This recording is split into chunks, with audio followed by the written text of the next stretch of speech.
हम पढ़ते हैं क्लास 10th एनसीईआरटी मैथ का फर्स्ट चैप्टर वास्तविक संख्याएं।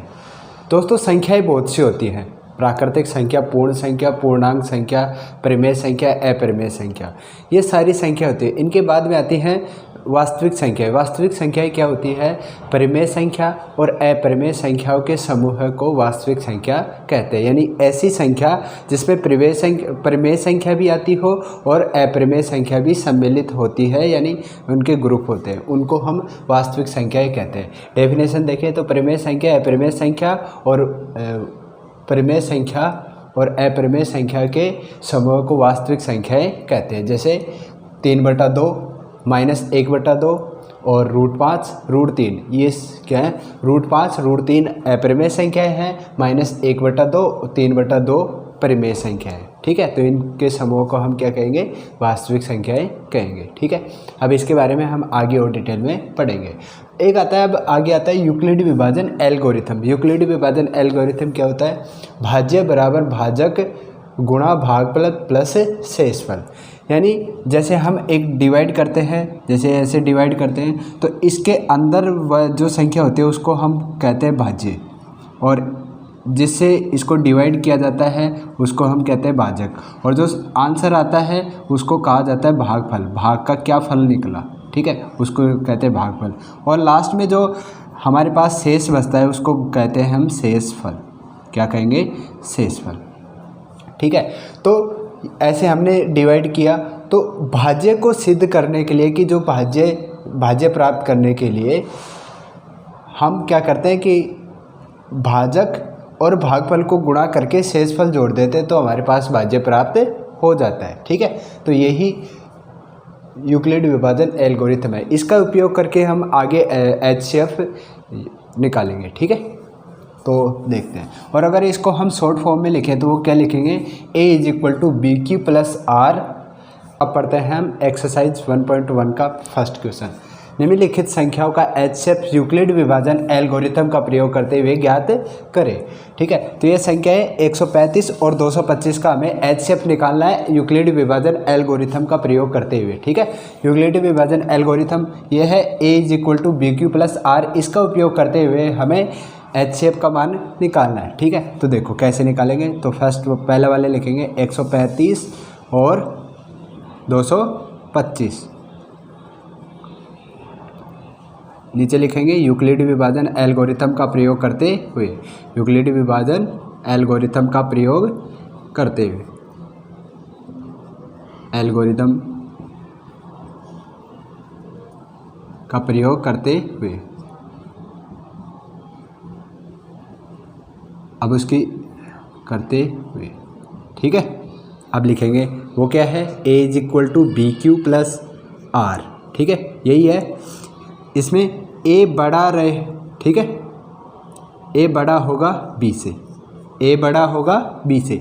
A बड़ा होगा मतलब जो भाज्य होगा वो बड़ा होगा भाजक से। ठीक है, तो इसलिए इन दोनों में से जो सबसे बड़ी संख्या रहेगी उसको हम भाज्य मानेंगे, और जो छोटी संख्या होगी उसको हम भाजक मानेंगे। तो ठीक है, तो A बराबर कितना हो जाएगा? A बराबर हमारा रहेगा 225 और B बराबर कितना रहेगा? 135। यानी भाज्य कितना होगा? 225 और भाजक कितना होगा? 135। तो इसलिए हम इनकी स्टेप बनाकर हम इसको सोल्व करेंगे। स्टेप नंबर 1, ठीक है, 225 बड़ा होगा किससे? 135 से। यही तो चीज़ थी, भाज्य बड़ा होगा भाजक से। ठीक है, तो 225 इज ग्रेटर देन, ठीक है, 225 बड़ा होगा 135 से। ठीक है, अब इसको सोल्व करते हैं। अब इसमें इनको रखते हैं A = BQ + R, इसमें इसको रखते हैं। तो 225 बराबर 135, भाजक का मान कितना है? 135 गुणा। अब इनको डिवाइड करते हैं, साइड में डिवाइड कर लेते हैं। कितना है?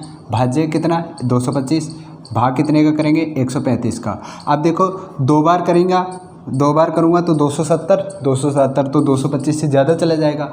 इसका मतलब एक बार 135, ठीक है, माइनस करेंगे तो 90, 5 में से 5 गए 0, 12 में से 3 गया 9, ठीक है, और 0, तो कितना आ गया? 90। यह आपका आ गया शेषफल। ठीक है, ये क्या आ गया? शेषफल। अब देखो भाजक का मान, Q का मान कितना? 1 प्लस आर का मान कितना 90, आर यानी रिमाइंडर, शेषफल का मान कितना आया 90। अब देखो हमें क्या चाहिए, हमें चाहिए शेषफल 0। क्या चाहिए हमें, शेषफल का मान 0 चाहिए। क्या चाहिए, शेषफल 0 चाहिए। और जब तक 0 नहीं आता शेषफल का मान, तब तक इस प्रोसेस को वापस रिपीट करते जाना है। ठीक है, आई समझ में। चलो 0 नहीं आया तो इसको वापस रिपीट करेंगे। वापस रिपीट कैसे करेंगे, अब इसको तो छोड़ देंगे, इसको तो काम खत्म हो गया। ठीक है, ये तो गया। अब इसको रखेंगे, इसका जो भाजक है उसको, और ये जो शेषफल आया है इन दोनों को पकड़ेंगे और इनको वापस से सोल्व करेंगे। ठीक है, तो स्टेप नंबर अब सेकंड बनाएंगे। अब कौन कौन सी लेनी है हमें, ये दोनों भाजक और शेषफल। इन दोनों में से बड़ा कौन सा है, 135। 135 बड़ा होगा किससे, 90 से। फिर वही बात लिखेंगे, 135 बराबर 90 गुणा, अब इधर करेंगे, अब इसका जो शेषफल आया है उसको भाजक बनाएंगे और इसका जो भाजक था उसको हम भाज्य बनाएंगे। ठीक है, आगे समझ में, इसको भाजक बनाएंगे और इसको डिवाइड करेंगे। 9 दूनी 18, 180, 180 तो इससे ज़्यादा चला जाएगा, इसका मतलब एक बार कितना आएगा 90। माइनस करेंगे तो 5, 13 में से 9, 4, कितना बचा 45। ठीक है, तो भाजक कितना, भागफल कितना है 1 प्लस शेषफल कितना आया 45। अभी भी शेषफल 0 नहीं आया, फिर से हम यही प्रोसेस करेंगे। स्टेप नंबर कितने बनाएंगे, थर्ड। और क्या क्या लिखेंगे, 90 बड़ा होगा किससे, 45 से। आ रही है समझ में, 90 बड़ा होगा 45 से। ठीक है, अब लिखेंगे 90 बराबर 45 गुणा। ठीक है, अब इसको बनाओ, फिर से वही प्रोसेस करेंगे। तो इस 90 को अंदर रखेंगे। अब 45 का टेबल बोलो कितनी बार में 90 आता है, 2 बार में। 45 दूनी 90, कितनी बार में, 2 बार में। माइनस करो, 90 में से 90 माइनस किया, कितना आया 0। इसका मतलब शेषफल यहाँ पे कितना आ गया 0। तो 45 गुणा 2 प्लस 0। ठीक है, आ जाएगा 90 दोनों। अब देखो यहाँ पे शेषफल कितना आ गया 0, शेषफल बराबर आ गया, यहाँ पे तो 0 नहीं था लेकिन यहाँ पे 0 आ गया। ठीक है, इसका मतलब एचसीएफ आपका कितना हो जाएगा 45। अब याद रखना, जिस भाजक पर आपका शेषफल 0 आया है वही भाजक आपका क्या रहेगा, एचसीएफ का मान रहेगा। ठीक है, यहाँ पे देखो 45 भाजक पर शेषफल कितना आया था, 0 आया था। इसका मतलब भाजक के एचसीएफ कितना होगा 45। ठीक है, तो ये आपका आंसर हो जाएगा। आई समझ में। ठीक है, एक बार देखो, 196 और 38,220, 38,220 इसका हमें निकालना है। ठीक है, अब वही करेंगे, यूक्लिडी विभाजन।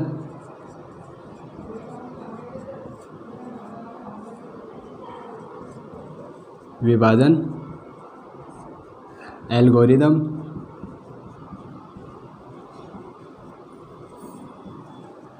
का प्रयोग करते हुए, रटना कुछ भी नहीं है, प्रयोग करते हुए आपको समझना है। ठीक है, कि ये होता कैसे। आप फिर आपको चाहे कैसा ही क्वेश्चन दिया जाए, चाहे बुक से दिया जाए चाहे बाहर से दिया जाए, आप अपने आप कर सकते हो उसको, अगर आप समझ के उसको करोगे तो। ठीक है, वही क्या होगा, A is equal to B Q plus R. ठीक है, A is greater than B, तो A का मान कितना होगा, A बराबर होगा 38,220। B का मान कितना होगा 196, 196। ये हो गया। अब इसको लिखो, स्टेप बनाओ, स्टेप नंबर 1। ठीक है, क्या लिखेंगे, 38,220 बड़ा होगा 196 से। ठीक है, फिर लिखेंगे 38,220 बराबर 196 गुणा। अब भाग करते हैं, वही प्रोसेस करेंगे, भाग वाली साइड में करते हैं। इधर कितना, 38,220 भाग करेंगे 196 से। ठीक है, अब देखो यहाँ से इसमें कितने 3 लेटर हैं, 3 डिजिट हैं, तो इसमें भी 3 डिजिट लेंगे। 382, 296, 6, 12, 19, 38। एक मिनट, पूरा चला जाएगा 12, 19, 38, 39, ज़्यादा चला जाएगा। ठीक है, ये तो 2 बार में तो ज़्यादा चला जाएगा, 389 आ जाए ज़्यादा, तो एक बार। ठीक है, कितना आएगा, एक बार। 12 में से 6 माइनस करेंगे 6, 7 में 17 में से 9 माइनस किया 8, और फिर 2 में से 1, 186, फिर 2, 1862। अब एक, ठीक है, कितना गया, 1862, 64, 1764 आ गया। 1764 को माइनस करोगे 2, 12 में से 4 8, 5, 15 में से 6 9, यहाँ 7 0 0, कितना आ गया। फिर आगे कैरी करेंगे कितना, 0, 980, 980 का फिर करेंगे हम कितना, यहाँ पे कितना आया था, 9 बार, शेषफल कितना आ गया, 0 0, है ना। कितनी बार में, और यहाँ पे आ गया 95, तो यहाँ पे हम लिखेंगे 195 प्लस 0। ठीक है, तो इसका शेषफल कितना आ गया, एक बार में ही 0 आ गया। तो इसका मतलब जिस भाजक पर, कितने भाजक पर इसका शेषफल 0 आया, 196 पे, तो HCF इसका कितना हो जाएगा, HCF बराबर 196। HCF कितना हो जाएगा, 196। ये आपका आंसर हो जाएगा। ये ज़्यादा बड़ा नहीं था, इसका छोटा सा ही था। ठीक है, थर्ड है 867 और 255, 255। ठीक है, तो ए का मान 867, बी का मान 255। ठीक है, चलो इसमें रखो, स्टेप नंबर बनाओ, वही प्रोसेस, सेम प्रोसेस। ठीक है, स्टेप नंबर, तो 867 बड़ा होगा किससे, 255 से। 867 बड़ा होगा किससे, 255 से। अब लिखेंगे 867 बराबर 255 गुणा। ठीक है, अब इधर डिवाइड करते हैं, 867 कितना, 255, 2 और 7, 765। ठीक है, 3 बार में कितना आएगा, 765, माइनस करेंगे, तो 3 5 15, 3 5 15, 16 और 1 7 7। ठीक है, 765। अब माइनस करें 7 में से 5। ठीक है, 7 में से 5 माइनस किया, कितना बचा, 2 0, और 8 में से 7 माइनस किया 1, 102। शेषफल कितना आया, 102। क्यू का मान कितना आया, क्यू का मान कितना है, 3, प्लस आर का मान कितना है, 102। ठीक है, अभी भी शेषफल 0 नहीं आया, तो इसका मतलब फिर से हम करेंगे step number second. Step number second में क्या करेंगे, 255 बड़ा होगा किससे, 102 से। आ रही है समझ में, 255 बड़ा होगा 102 से। अब 255 बराबर 102 गुणा, अब इसको बनाओ, ये भाजक बन गया, इसका जो पहले वाले का भाजक था उसको क्या बनाएंगे, भाज्य बनाएंगे। बना दिया 255। अब 2 बार 205, 2 बार हो जाएगा 205, 204, 2 से गुणा करेंगे तो कितना हो जाएगा, 204। अब माइनस करेंगे तो 4 1 5 0, कितना बचा, 51। अभी भी शेषफल 0 नहीं आया, फिर से, तो शेषफल कितना है यहाँ पे, 51, सॉरी यहाँ पे 2 आएगा, 2 आएगा यहाँ पे कितना आएगा, 102 गुणा 2 प्लस 51। ठीक है, ये आ गया। अभी भी शेषफल 0 नहीं आया, तो फिर से स्टेप नंबर थर्ड, और थर्ड में क्या क्या लिखेंगे, 102 बड़ा होगा किससे, 51 से। किससे होगा, 51 से। ठीक है, अब लिखेंगे 102 बराबर 51 गुणा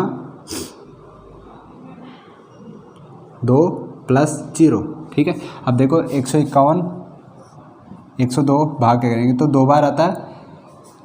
ठीक है, 102, तो शेषफल कितना है, 0। शेषफल कितना आ गया, 0। माइनस किया तो कितना आया, 0। 0 शेषफल आ गया ना। कितने भाजक पे आया शेषफल, 51 पे। कितने भाजक पे आया, 51 पे। ठीक है, तो इसलिए इसका शेषफल, सॉरी HCF कितना हो जाएगा, 51। HCF कितना होगा बताओ, 51 होगा या नहीं होगा? होगा ना? हाँ, सो तो नहीं गए ना कभी यार, सो जाओ तुम, ठीक है। तो इसका शेषफल कितना हुआ? 51। बताओ क्वेश्चनों में कोई दिक्कत आई? तीनों क्वेश्चनों में क्या आप खुद कर सकते हो ऐसे क्वेश्चन? बस आपको समझना है कि क्वेश्चन हो कैसे रही है, प्रोसेस क्या है, रटना किसी भी चीज़ को नहीं है। अब पढ़ते हैं क्वेश्चन नंबर 2। क्वेश्चन नंबर 2 है, दर्शाइए कि कोई धनात्मक विषम पूर्णांक 6q+1, 6q+3, 6q+5 के रूप का होता है, जहाँ q कोई पूर्णांक है। पूर्णांक क्या होते हैं? वे संख्याएं जिनको संख्या रेखा पे दर्शाया जा सकता है, जो प्लस की भी होती हैं माइनस की भी होती हैं, ठीक है, उनको हम क्या कहते हैं? पूर्णांक संख्या कहते हैं। आगे समझ में, इनको इंग्लिश में इंटीजर नंबर बोला जाता है। चलो आगे देखो, इसको सोल्व करते हैं। तो इसका सॉल्यूशन यानी हल लिखेंगे। तो क्या होगा? कोई भी धनात्मक पूर्णांक, कोई भी विषम धनात्मक पूर्णांक। अब देखो एक चीज़ आपसे बोल दी, धनात्मक पूर्णांक बोल रहे हैं ना, धनात्मक विषम पूर्णांक, यानी कि पूर्णांक कैसा होना चाहिए? एक तो विषम होना चाहिए, एक कैसा होना चाहिए? धनात्मक, यानी कि प्लस का वो होना चाहिए। ऋणात्मक का मतलब होता है माइनस का, धनात्मक का मतलब होता है प्लस का। इतनी बात समझ में आ गई? चलो ठीक है। तो माना, ठीक है, याद रख, देखो माना A और B, A और B मान लेते, कोई भी हम रेंडमली कोई भी संख्या मान लेते, A और B कोई विषम धनात्मक पूर्णांक है। A और B जरूरी नहीं है कि आप A और B मानो, X Y भी मान सकते हो, कुछ भी मान सकते हो, कोई दिक्कत नहीं है, ठीक है। A और B कोई धनात्मक विषम पूर्णांक है, विषम पूर्णांक है, ठीक है भाई, समझ में, ठीक है, जिसमें है A बड़ा होगा B से, याद रखना A क्या होगा? बड़ा होगा B से, ठीक है, और B बराबर क्या होगा? 6। B बराबर क्या होगा? 6, ठीक है। यहाँ देखो, ये जो Q के साथ जो गुणा हो रहा है, वो Q के साथ जितना भी यहाँ पे गुणा होगा ना, वही B का मान यहाँ पे होगा। अगर Q के साथ यहाँ पे 3 होता तो B का मान यहाँ पे क्या होगा? 3 होगा, यानी भाजक का मान कितना होगा? 3 होगा। तो यहाँ पे अगर 5 होगा तो यहाँ पर भी B का मान कितना होगा? 5 होगा। इतनी बात आपको समझनी है, ठीक है। आगे समझ में, A बड़ा होगा B से और B बराबर कितना होगा? 6। इतनी बात समझ में आ गई। अब हमें क्या करना है? यूक्लिड विभाजन जो हमने अभी पढ़ी है वही हम यहाँ पे यूज करेंगे, और उसी का यूज करके हम यहाँ पे इसको सोल्व करेंगे। तो हम यहाँ पे लिखेंगे यूक्लिड विभाजन से,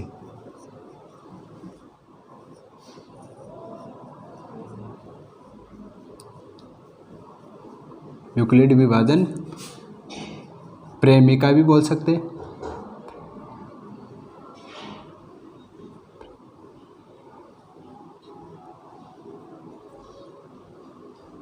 सॉरी प्रेमिका, ठीक है, से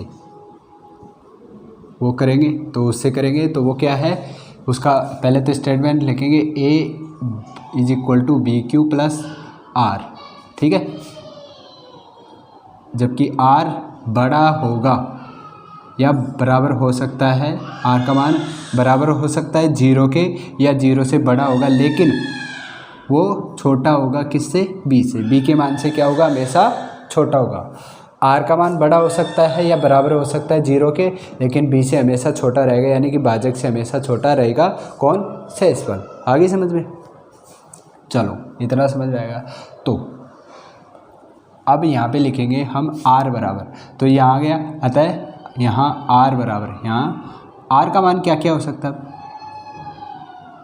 R यानी शेषफल, शेषफल का मान क्या क्या होगा? ठीक है, हमें शेषफल चाहिए। शेषफल क्या क्या हो सकता है? हमने बोला कि 0 के बराबर हो सकता है और 0 से बड़ा होगा, लेकिन भाजक से हमेशा छोटा रहेगा। तो क्या क्या हो सकता है? 0 हो सकता है, 1 हो सकता है, 2, 3, 4 और 5, लेकिन 6 नहीं हो सकता। क्यों? क्योंकि 6 तो क्या है? भाजक है, भाजक के बराबर नहीं हो सकता, भाजक से हमेशा क्या होगा? छोटा होगा। तो R के ये अनुमानित मान आ सकते हैं कि शेषफल जब डिवाइड किया जाएगा तो शेषफल मान सकते हैं कि 0 आ सकता है, 1 आ सकता है, 2 आ सकते हैं, 3 आ सकते हैं, 4 आ सकते हैं, 5 आ सकते हैं। ये संख्याएं आ सकते हैं ए और बी को जब डिवाइड किया जाता है। आगे समझ में इतनी। चलो, ए को बी से जब डिवाइड किया जाए तो हो सकता है कि 0 आंसर आए, 0 शेषफल बचे, 1 शेषफल बचे, 2 बचे, 3 बचे, 4 बचे, 5 बचे, लेकिन 6 नहीं बच सकता। क्यों? क्योंकि 6 क्या है? भाजक का मान है। इतनी बात समझ में आएगी। चलो आगे देखो। अतः अब लेंगे r बराबर हम पहले कितना ले लेते हैं? विषम धनात्मक पूर्णांक बोला था, धनात्मक विषम पूर्णांक। तो हमें क्या लेना है? विषम ही लेनी है। विषम, 1 विषम रहेगा, 3 विषम रहेंगे और 5 विषम रहेंगे। जो r के मान जो विषम रहेंगे ना, वही हमें लेने हैं, वही हमें लेने हैं। तो देखो यहाँ पे क्या करेंगे, r बराबर 1 लेने पर, r बराबर 1 लेने पर अब इसमें लिखेंगे, इसको इसमें रखो a बराबर, तो a का मान क्या होगा? b का मान तो आपको पता ही है कितना है, 6। q का मान नहीं है, रख दिया। r का मान कितना लिया हमने? 1। तो a बराबर कितना आ गया? a बराबर 6q + 1 आया।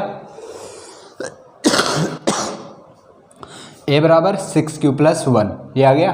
अब क्या करते हैं? r बराबर मान लेते हैं 3 लेने पर, r बराबर 3 लेने पर, तो a का मान क्या होगा? a बराबर 6q + 3 होगा या नहीं होगा? r बराबर मैं मान लेता हूँ 5 लेने पर। क्या ऐसा लेना है? मेरे को विषम ही लेना है। कैसे लेंगे? विषम, क्योंकि पहले बोल दिया कि कोई भी धनात्मक विषम पूर्णांक, तो a क्या है? a और b कोई धनात्मक विषम पूर्णांक है, ठीक है, इसलिए r बराबर 5 लेने पे तो a का मान क्या होगा? a बराबर 6q + 5। अब देखो a क्या है? यहाँ पे कोई भी धनात्मक विषम पूर्णांक था, वो कभी 6q + 1 के रूप का होता है, कभी 6q + 3 के रूप का होता है, कभी 6q + 5 के रूप का होता है। इनको हम समीकरण नंबर 3 दे देंगे, ठीक है। तो हम यहाँ पे लिखेंगे अतः समीकरण 1 व 2, समीकरण 1, 2 व 3 से कोई धनात्मक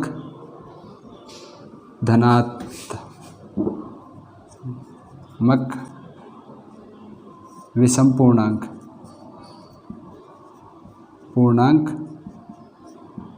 कोई भी धनात्मक विषम पूर्णांक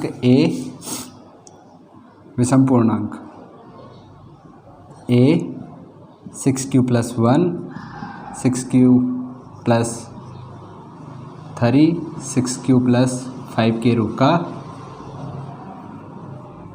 का होता है। ये आपका सॉल्यूशन है। हाई समझ में? चलो एक बार इसको नोट कर लो, स्क्रीनशॉट ले लो। चलिए क्वेश्चन नंबर 3 पढ़ते हैं। क्वेश्चन नंबर 3 एक बार बुक से आप रीड करना, मैं बुक से रीड कर दो, ठीक है।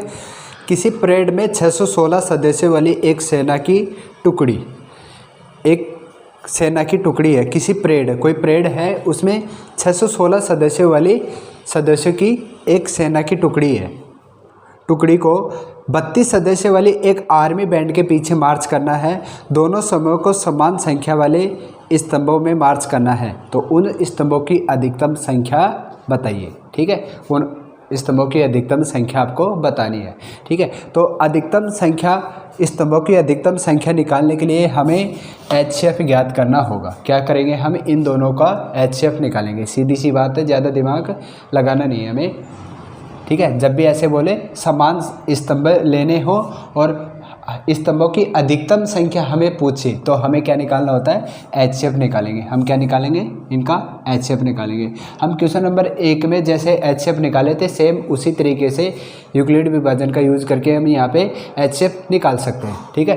तो देखो, ठीक है, तो यूक्लिड विभाजन क्या होता है? a बराबर BQ + R, यही तो होता है ना, यही होता है। इसमें a बड़ा होता है, a बड़ा होता है, b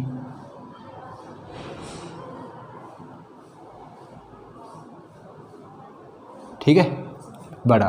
तो ए का मान कितना हो जाएगा 616, बी का मान कितना होगा 32, बी का मान कितना हो जाएगा 32। अब निकालो स्टेप नंबर फर्स्ट, 616 बड़ा होगा 32 से, ठीक है। तो 616 बराबर 32। अब भाग करो, इधर भाग करते हैं, 616 32 से भाग करेंगे, एक बार 32, 11 में से 9, 11 में से 2 9, ठीक है, और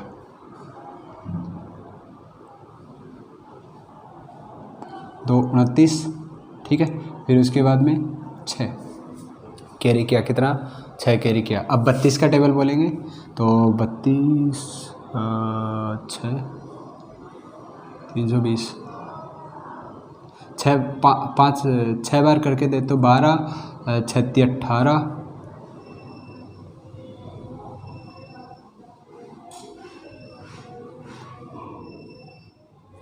9 बार करके देखते हैं, 9 3 27,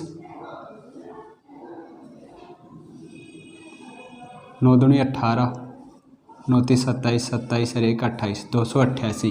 कितना है 288। 9 बार करके देखेंगे तो कितना आएगा 288, 88 माइनस किया, 16 में से 8 माइनस किया 8, यहाँ पे 0 0, कितना बचेगा 8, 8 क्या आया शेषफल आ गया, ठीक है। तो कितनी बार आया 19 बार, कितना बचा शेषफल 8। अभी शेषफल 0 नहीं आया, इसका मतलब हम फिर से वही प्रोसेस करेंगे, ठीक है।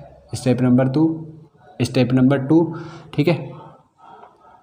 क्या करेंगे हम, 32 बड़ा होगा 8 से, ठीक है, ये लिया। अब 32 बराबर 8 गुणा 8 चौक 32 होता है ना, प्लस 0, तो इसको हम भाजक बनाएंगे और 32 को बाहर लेंगे, तो 8 चौक 32, कितनी बार आता है 4 बार।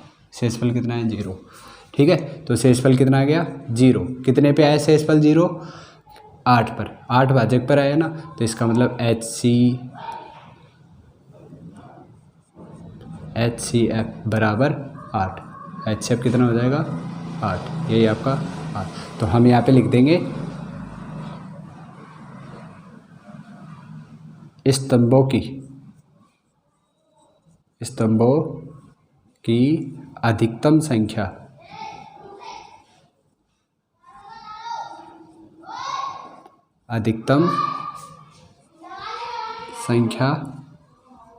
8 होगी, जिनमें वे मार्च कर सकेंगे,